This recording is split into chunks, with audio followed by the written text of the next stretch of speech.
What's up, everybody? It's me, Sergio, with Mobility Direct, and today I'm going to tell you about the Feather 38SX folding mobility scooter. Now, before we dive into things, I do want to say that this is not an in-depth review video. I'm just going to tell you what makes it special, what I like about it, and what I don't like about it. Now, Feather Mobility is a brand known for making some of the lightest, travel-friendly mobility products, including power wheelchairs, manual wheelchairs, and mobility scooters. Now, I'm excited to learn about this. We just got our hands on it. It's a newer model, which weighs around 38 pounds without the battery, can support around 300 pounds, and can travel around 10 miles on a full charge. It's TSA approved, and it folds in about 3 seconds. Just put the tiller down, grab the folding handle, and it's ready to go. With the battery, it's going to weigh about 42 pounds. It's very easy to use. Now, if there are any questions that you have after the video, I encourage you to leave them in the comment section. We respond to all comments within 1 business day. Now, by the way, folks, I do want to tell you that towards the end of the video, I am going to put the full specification list on the screen so you can pause it and go through it at your own pace. Also, somewhere towards the end of the video, I'm going to put a hidden message on the screen. The first 20 people to spot it are going to get access to an exclusive discount code that's going to save you big on your next purchase. So pay attention and see if you spot it. One more thing, folks, we do have a free catalog. So if you want to learn more about our top selling products, not just this one, claim a copy. It's free. Just go to our website, mobilitydirect.com, click on the green button at the top of every page that says free catalog, fill out the simple short form that you're seeing on the screen now, and you'll get one in the mail within 1 to 2 weeks tops. You could also just call the number below, speak with our non-commissioned sales experts. They're friendly, they're not pushy. Ask them a question, give them your address, and they'll process that catalog request for you. Now, here at Mobility Direct, we are a licensed and accredited medical equipment company with non-commissioned sales experts, and we'd love to earn your business. Give us a call. We'll answer any questions that you may have. Now, when getting into this chair, I like to flip up the armrest, which is a nice comfort adjustment feature. Now, let's talk about some of the impressive features, the things that I find to be pros, and then we'll talk about the cons. First of all, the handlebars here are very ergonomic. I'm about 6 foot tall, about 210, 215 pounds, and I feel very comfortable in this mobility scooter. For a 4-wheel scooter, it's very maneuverable. It comes with a full light package, front and rear lights. There's just a button here on the front to turn the lights on. We'll give you a nice shot in the dark so you can see what those lights are like. Plenty of foot space here, and it does have a lithium battery, which is airline approved. It's a 24-volt, 10-amp-hour battery that's going to give you around 10 miles, which is plenty.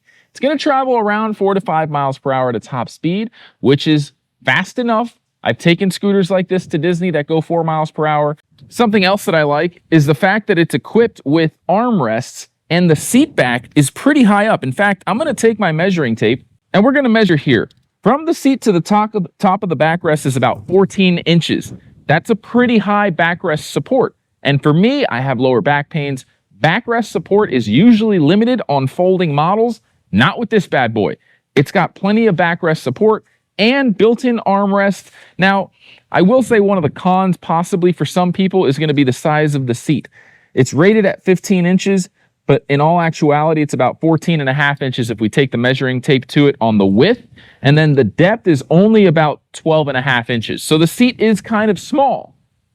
If you don't mind that, then I think this chair might be a perfect option to consider, especially for the avid traveler. All right, now as far as this cushion goes, it is removable, so technically, yes, you can put your own cushion, but I do want to talk about this cushion. Again, it is pretty small, a little shy of 15 inches wide. I can't say that it's the most comfortable cushion, but it's not bad, okay? If you wanted to get an aftermarket cushion that is more of a higher quality premium kind of memory foam, it might do better. When I took it on a long all-day trip, I was fine with it, but I will say compared to other models, there are some more comfortable aftermarket cushions out there as well that you may want to consider. I'll give the cushion about a 7 out of 10. Honest opinion, not bad, but I think the high backrest support makes up for that. Now, as far as the deck to seat height, it's about 13.5 inches with a seat to ground height of about 20.5 inches. Now, you know us at Mobility Direct, we like to torture test products and see what they're really made of in extreme situations. Now, I'm not going to take this on the beach, go on sand, or go mudding with it. But for a lot of people that buy these folding mobility scooters, the question is, can it handle going off-road? We know these things can handle on pavement, no problem. So I'm going to demonstrate a little bit of a grass test and also show you the turning radius really quick, which I will say as another con, it does not have the best turning radius, okay? You could see to do a full turn, I'm turning the steering handle, which is known as the tiller, as far as I can go. And this is a very, very wide donut that I'm making. So if you need something that's really good on turning, this may not be the best option. Now, we do have many other options. Just keep that in mind. At Mobility Direct, we don't just tell you what we love about the products, we tell you what we don't like about them too. Now let's go ahead and see if we can go on some grass and see how it performs. All right, now this comes with a 24 volt, 180 watt motor. It's a small motor, okay, but it is handling the mulch and the grass okay. And I'm giving it a light throttle. I like to go slow when I'm on grass, but it is not struggling. So I'm gonna turn around and do that run one more time. All right, now this does have a 3-inch ground clearance and there is a little bit of a lip right here. Makes it over it just fine.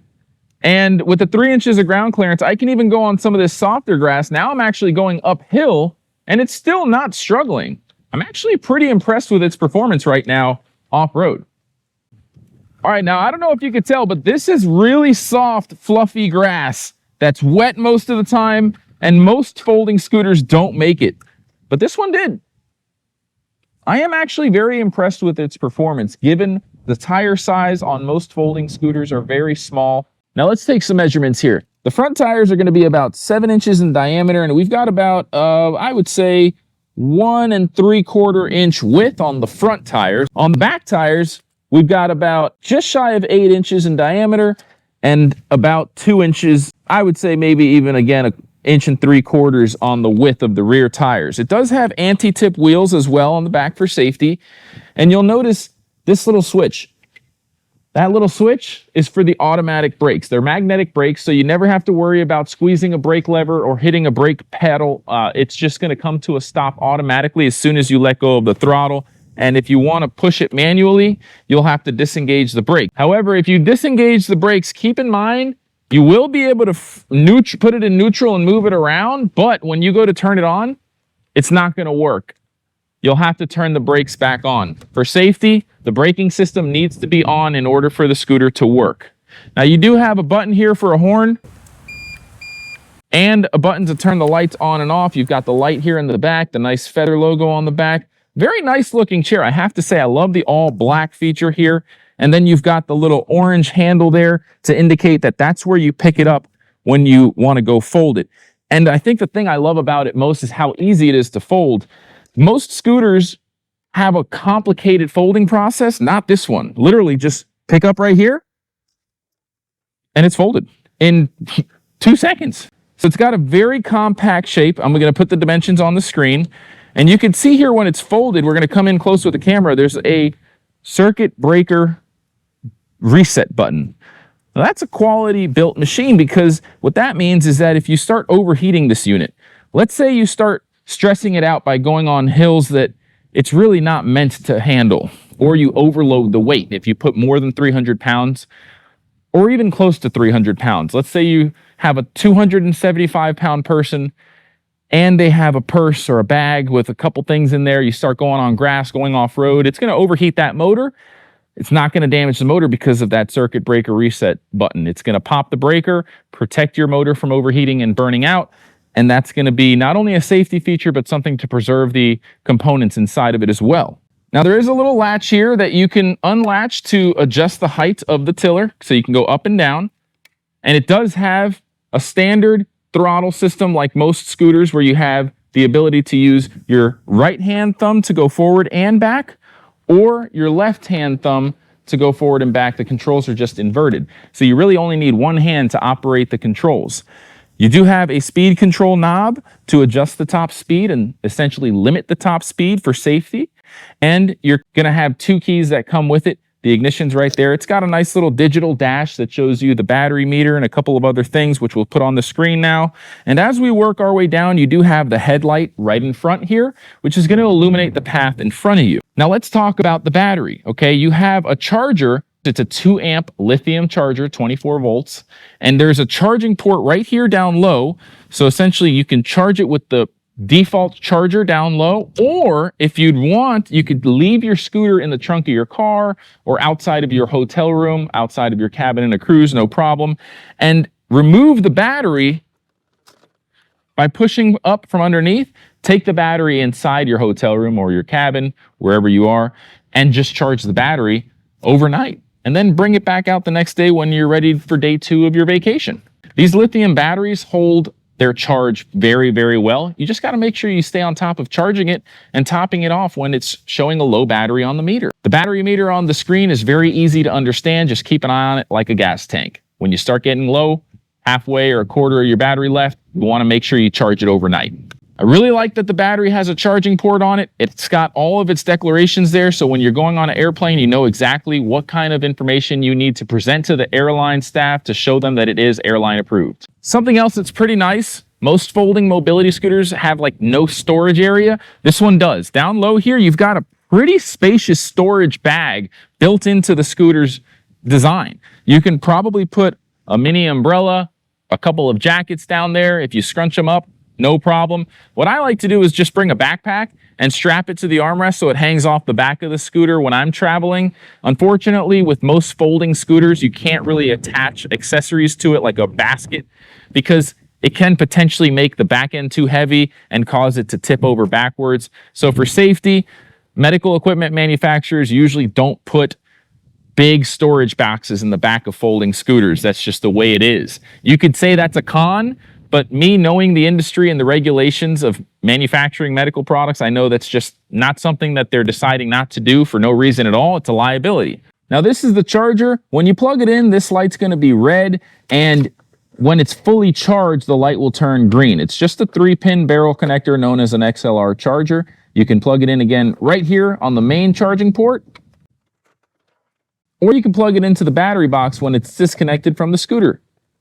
All right, folks, well, it's been a pleasure learning about this product. We are going to compare this against other models in its class, so make sure you subscribe. You're going to see all of those comparison videos. We also have DIY repair videos, tons of unboxing and review videos, not just for this product, for all the products we carry. We make more videos than any other dealer in the industry by far. We even have a podcast, and we do a lot of entertaining stuff on our YouTube channel. We torture test products. We take them in places no dealer would dare to do. If you want to see our awesome videos, make sure you subscribe and enable notifications. It's free. Just hit the subscribe button, turn the bell notification on, and you'll get notified the next time we release a new video. Which, by the way, we're going to go ahead and review the lightest wheelchair in the world and one of the lightest folding power wheelchairs in the world by Feather next. Stay tuned. We'll see you in the next video, everyone. Bye-bye.